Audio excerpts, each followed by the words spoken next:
She set her fork down the same way she always does when she's about to say something she's been rehearsing.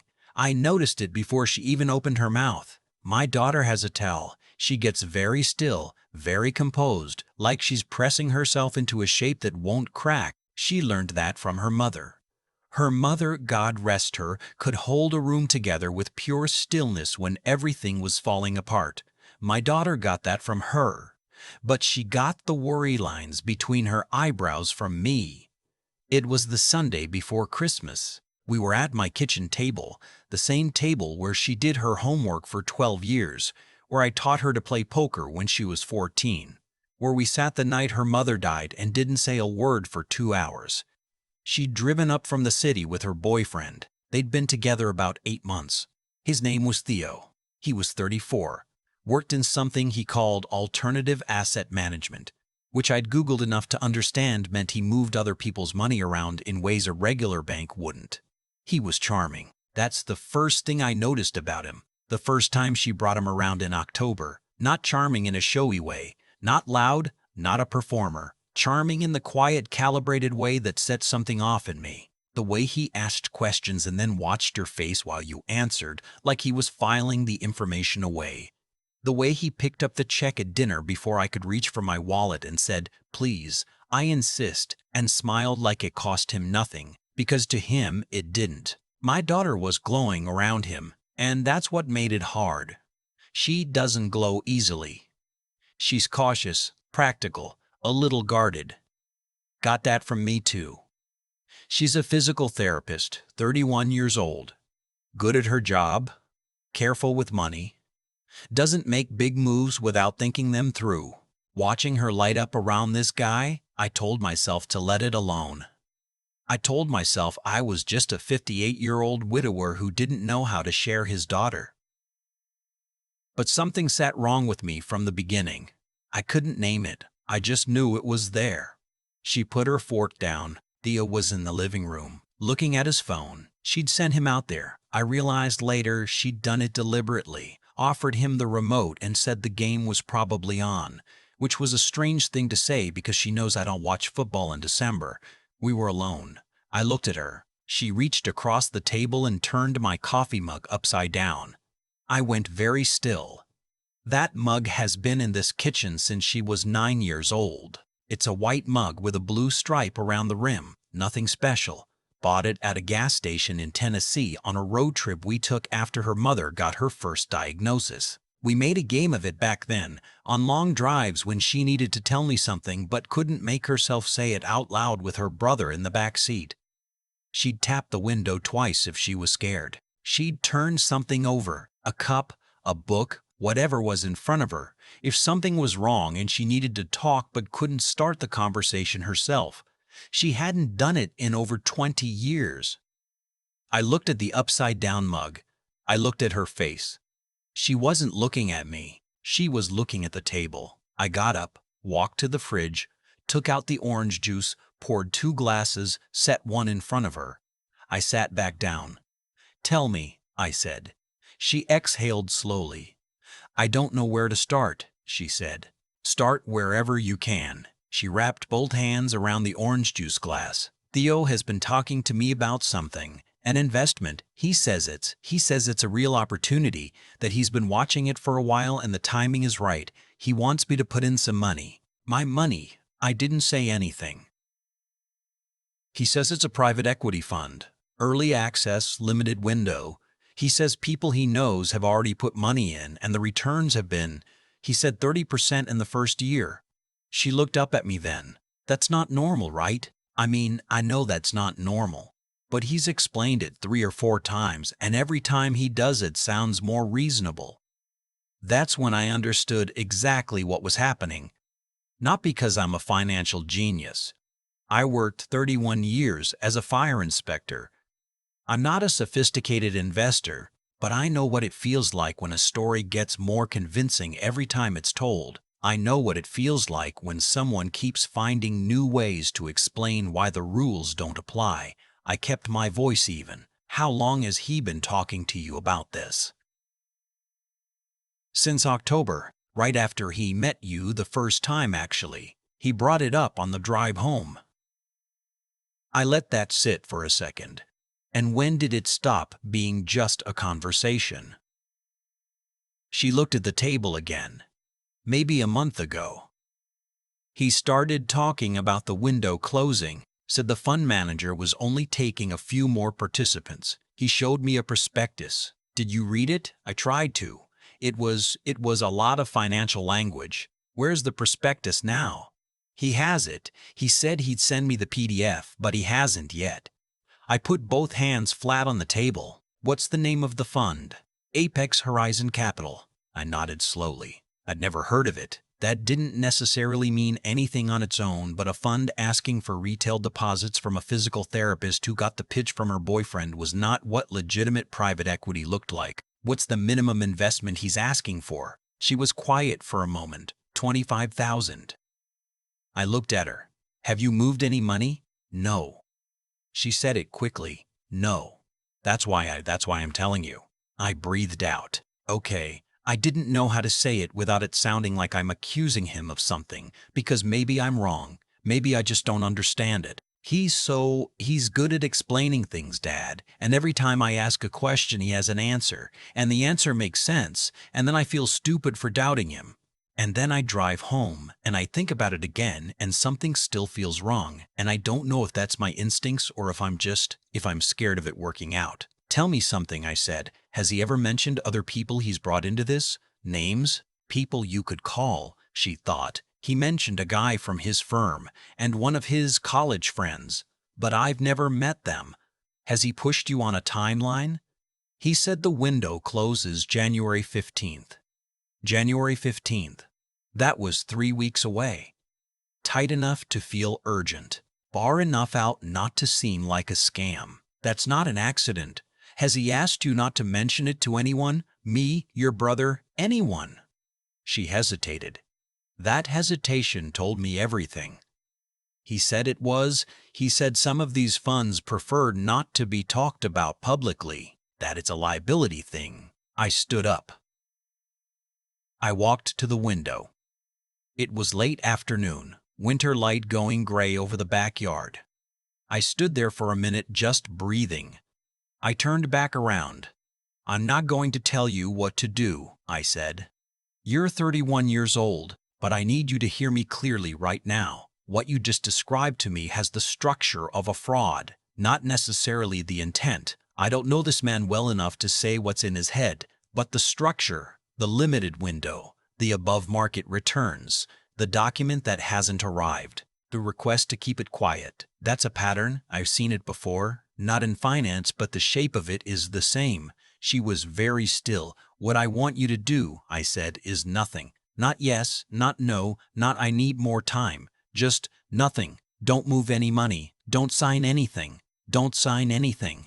If he asks, tell him you're still thinking. Can you do that? She nodded. And I want you to look up Apex Horizon Capital yourself. Not with him, not on a computer he's shown you. On your own. Tonight, when you're home. See what you find. If it's a real fund, it will have SEC filings. It will have a registered address. It will have principals with verifiable histories. If you can't find those things, then you'll know. She was quiet for a long moment. What if he asks why I'm hesitating?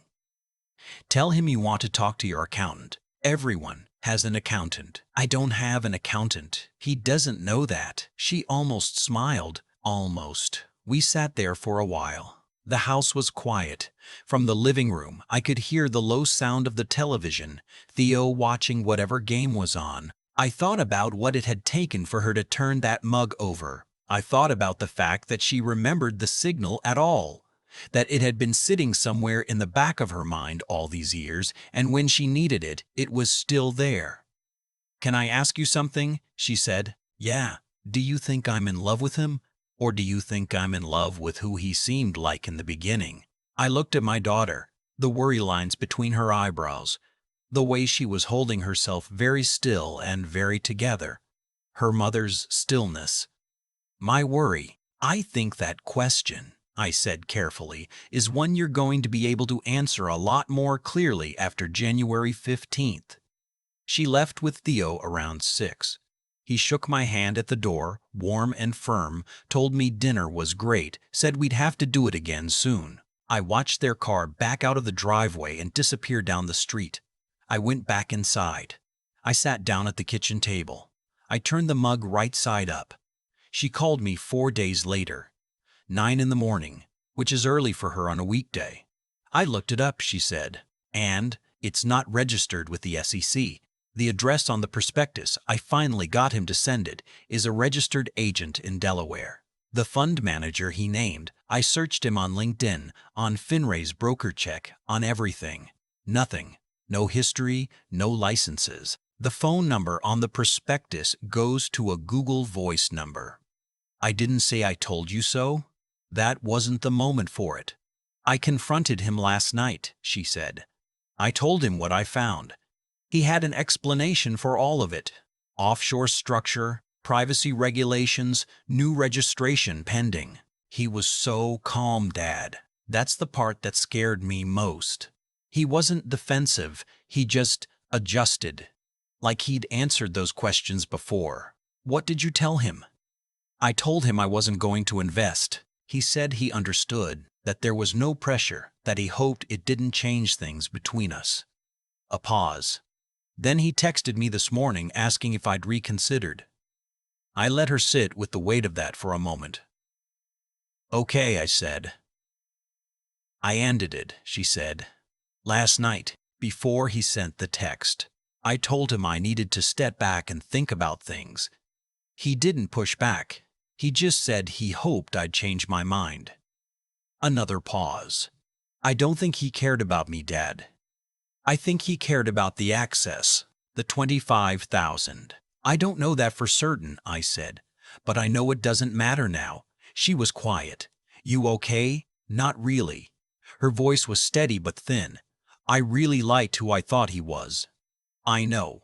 I keep thinking about October, about how happy I was, and now I'm looking back at every conversation trying to figure out what was real. Some of it might have been real. That's what makes it hard. These things don't work if there's nothing real in them. She didn't say anything for a moment. How did you know? She asked. I mean, when I turned the mug over. How did you know it was serious and not just, I don't know, nerves? Because you haven't turned anything over since you were 15, I said. The last time you used the signal, you were trying to tell me your math teacher had said something cruel to you in class, and you didn't want your brother to hear you cry about it. You wouldn't have reached for it now unless you were scared. She was quiet again. Then, I'm really glad I remembered. Me too. We don't know if Theo was running a deliberate fraud or if he genuinely believed in something that happened to be structured like one. My daughter didn't file a report. She had no financial loss, no signed documents, nothing that rose to a clear legal threshold. She consulted with an attorney friend who told her there wasn't much to work with unless she could find other victims. She's doing better now. It's been a few months. She went on a few dates in February, nothing serious, and she told me she's being slower about things. More deliberate. That's not a wound healing. That's a person recalibrating. I'm proud of her for that. I've thought a lot about the mug, about the fact that I put that signal in place when she was 9 years old, on a road trip through Tennessee, because I had a daughter who was too proud to ask for help directly and too smart to need it most of the time. I never thought we'd actually use it for something like this. I thought it would be a teenage thing, a bad friend, a car trouble on the highway, one of those moments you want a way to call in backup without losing face. It turns out trust doesn't have an expiration date. You build it in small moments, a game on a road trip, a code between two people who love each other, and it just sits there, patient, waiting for the moment you need it. She was scared to say it out loud. She was scared of being wrong about someone she cared about, scared of looking foolish, scared of what I'd think. But she remembered the mug, and that was enough. If you have kids, grown kids especially, they don't stop needing a way to reach you. They just need different bridges than they did when they were small. Sometimes the bridge is a phone call. Sometimes it's showing up at the door. And sometimes, if you built it right a long time ago, it's turning something upside down on a table and trusting that the other person still knows what it means. She knew I'd see it, and I did. That's the only part of this story I don't have any doubts about. I keep coming back to the moment she reached across that table, not to the investigation afterward, not to the conversation where she told me what she'd found, not even to the morning she called to say it was over. I keep coming back to the moment her hand moved toward that mug, because that's where everything actually happened. That's where 22 years of small, quiet choices between the two of us came to mean something.